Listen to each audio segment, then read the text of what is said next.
چونکہ تعلیم و تربیت کا عمل بہت ضروری ہے، تفقہ فی الدین کا عمل، اور نوافل عبادات پر اس کو فضیلت حاصل ہے۔ ایک حدیث کے ذریعے سے ہم اس کو سمجھ سکتے ہیں۔ نبی صلی اللہ علیہ وسلم نے حضرت ابوذر کو نصیحت کرتے ہوئے فرمایا، نسائی شریف کی وہ روایت ہے، اور ہندوستان کے ایک مشہور و معروف بزرگ مولانا زکریا رحمۃ اللہ علیہ، جنہوں نے فضائل اعمال کے نام سے کتاب ترتیب دی ہے، پہلے اس کا نام تبلیغی نصاب تھا، لیکن بعد میں فضائل اعمال اس کا نام رکھا گیا۔ آج بھی تبلیغ حلقے میں اس کی بہت زیادہ اہمیت ہے، اسی کی تعلیم ہوتی ہے، اسی کو پڑھ کر سنایا جاتا ہے۔ تو اس میں جو قرآن کا باب ہے، تو قرآن کے باب میں بھی مولانا زکریا رحمۃ اللہ علیہ نے اس حدیث کو نقل کیا ہے۔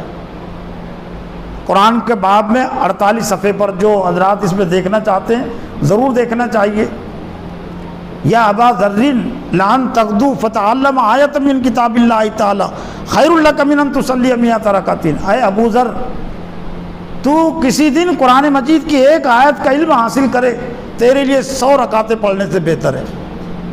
ایک آیت کا ترجمہ سیکھنا، پڑھنا، سننا سبھی اس میں شامل ہے، لیکن علم کا لفظ صرف تلاوت کافی نہیں ہے، علم کے معنی جاننے کے ہیں، یعنی ایک آیت کو جان کر پڑھنا یا سننا، اس کا ترجمہ، اس کی تفسیر۔ تو اللہ کو فرما کہ تیرے لیے 100 رکعتیں پڑھنے سے بہتر ہے۔ اور پھر آگے جو اللہ کے رسول نے نصیحت کی اسی حدیث میں، وہ ابا ذر لان تغدو فتعلم بابا من العلم عمل بھی او لم یعمل بھی خیر لک من ان تصلی 1000 رکعۃ۔ اور اے ابو ذر، تو کسی دن اسلام کے ایک عنوان اور موضوع کا علم حاصل کرے، تیرے لیے 1000 رکعتیں پڑھنے سے بہتر ہے۔ 1000 رکعتیں پڑھنے سے بہتر ہے کسی عنوان پر تقریر کرنا، کسی عنوان پر تقریر سننا، کسی عنوان کو کسی کتاب کے ذریعے سے پڑھنا، کسی کی تحریر پڑھنا کسی موضوع سے متعلق، یا کسی کی تحریر کو سننا، یا کوئی تقریر کر رہا ہے تو ایک موضوع، اب ایک طرح سے شب برات ایک موضوع ہے، اس کا علم، صحیح علم ہمیں حاصل ہو،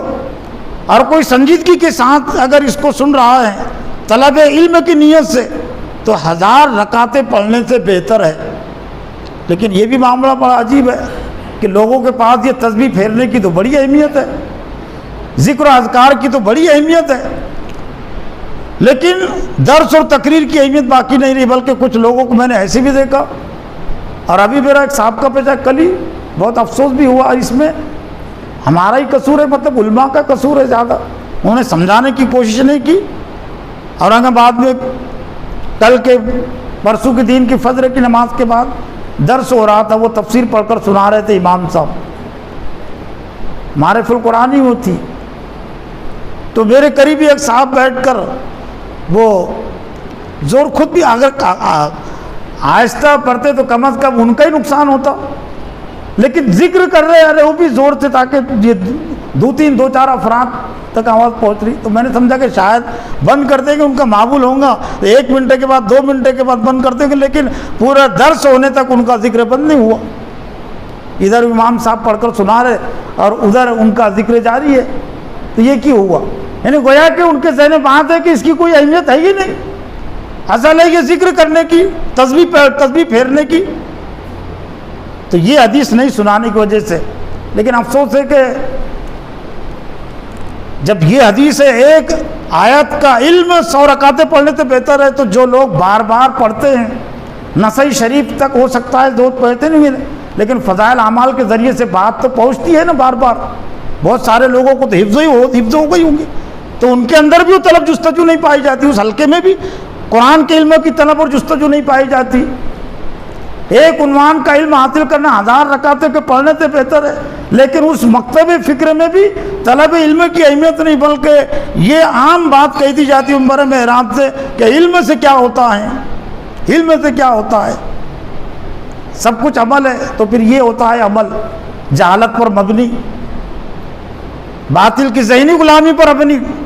وہ علم، وہ عمل جو اللہ کو مطلوب ہے، اللہ اور اس کے رسول کو مطلوب ہے، وہ عمل علم کے ذریعے سے وجود میں آتا ہے، وہ قرآن حدیث کی تعلیم کے ذریعے سے وہ عمل وجود میں آتا ہے۔